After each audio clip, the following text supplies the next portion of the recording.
झारखंड सरकार के मंत्री मिथिलेश ठाकुर धनबाद में आयोजित प्रेस कॉन्फ्रेंस के दौरान कहा कि नरेंद्र मोदी सरकार 10 सालों में सिर्फ लोगों को ठगने का काम किया है। इस बार उनका कुछ नहीं चलने वाला है। इंडिया गठबंधन सरकार बनाने जा रही है और वही धनबाद लोकसभा सीट को लेकर उन्होंने कहा कि यहां से कांग्रेस प्रत्याशी अनुपमा सिंह भारी मतों से चुनाव जीतने जा रही है। इनको जीतने से कोई नहीं रोक सकता है क्योंकि जनता सब कुछ समझ चुकी है। और वही भाजपा प्रत्याशी पर कटाक्ष करते हुए कहा कि यहाँ के जो प्रत्याशी है उन पर कई दर्जन आपराधिक मामला दर्ज है और उनका साठगांठ अपराधियों से इनके डर से यहाँ के लोग पलायन कर रहे हैं। यदि हमारी सरकार आती है तो जो भी आउटसोर्सिंग के तहत यहाँ लोग काम करते हैं उनको सरकारी नौकरी दे दी जाएगी। Bureau report news Uni. जवाब देना है, हमारे संविधान को बदलने की जो बात की जा रही है उसका हमें जवाब देना है।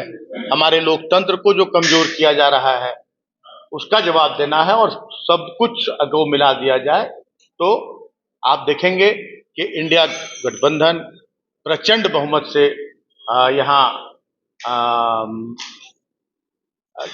इस धनबाद लोकसभा में जीत का परचम लहराने जा रहा है और पूरे राज्य और पूरे देश के परिप्रेक्ष्य में भी देखेंगे कि 200 का आंकड़ा पार नहीं करेगी भारतीय जनता पार्टी। तो यही है ना कि मैं धनबाद का एमपी, मैं कोडरमा का एमपी, मैं गिरिडीह का एमपी, मैं देश का प्रधानमंत्री। तो ये लोकतंत्र के साथ कैसा भद्दा मजाक, एक देश के इतने बड़े सर्वोच्च पद पर बैठे हुए प्रधानमंत्री जी कह रहे हैं कि मुझे ये सांसद समझो, मुझे ही प्रधानमंत्री। तो फिर क्या जरूरत है इस चुनाव की, जब लोकतंत्र को इस तरह से लोकतंत्र के साथ खिलवाड़ किया जाएगा कि आप सांसदों के कार्यों का मूल्यांकन नहीं करो।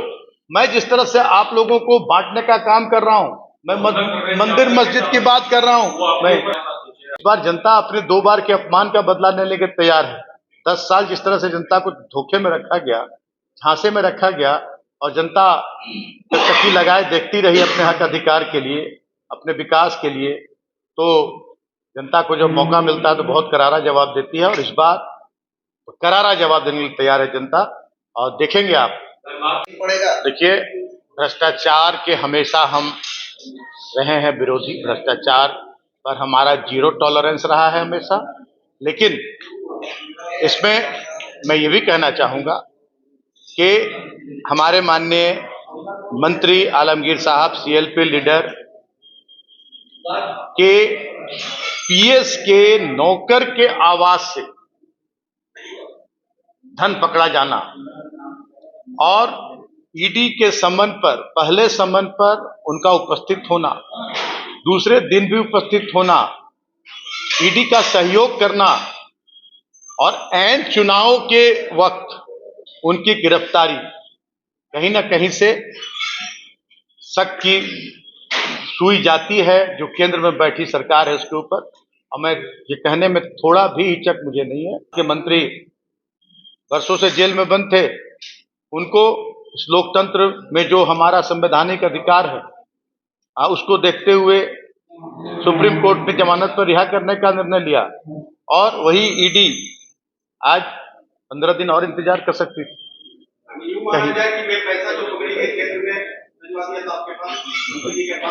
मैंने क्या कहा? मैंने कहा कि मंत्री के पीएस के नौकर के घर से, और मैंने कहा कि भ्रष्टाचार पर हम 0 टॉलरेंस में काम करते हैं।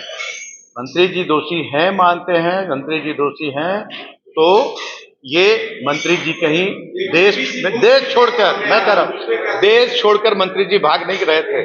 मंत्री जी सहयोग कर रहे थे ईडी का। ईडी पूछताछ के लिए बुलाती, वो जाने के लिए हमेशा 2 दिन बुलाया, दोनों दिन गए। चुनाव के बाद 1 तारीख के बाद भी उनकी गिरफ्तारी हो सकती थी, तो कहीं भाग नहीं जाते, देश नहीं छोड़ देते। इसका पूरा इससे ये साबित होता है कि चुनाव को प्रभावित करने के लिए उनकी गिरफ्तारी। पैसा किसका आप मानते हैं?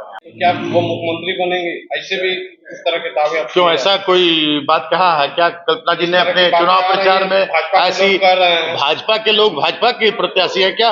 हाँ, भाजपा के लोग की तरह हमारा चरित्र नहीं है।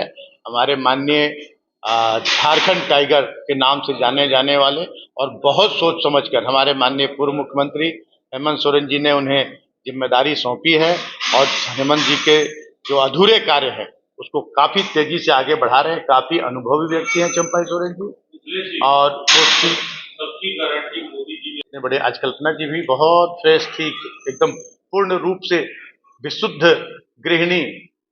आज उनका जलवा दिख रहा है आपको। इन 3 महीनों में पूरे देश के राजनीतिक मानचित्र पर छा गए।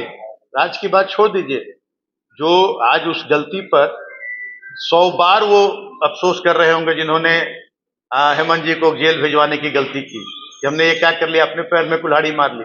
ऐसा तो नहीं लग रहा है कि परिवार जी भी वैसे राजनीतिक परिवार से आती हैं, वैसे मजदूर नेता के परिवार से आती है। स्वर्गीय राजेंद्र प्रसाद सिंह जो बहुत लंबे समय तक इस राज्य में प्रतिनिधित्व भी किए और मजदूरों के मसीहा कहे जाते थे। तो जिस परिवार में इस तरह का माहौल हो, उनको कुछ बताने की जरूरत नहीं पड़ती है।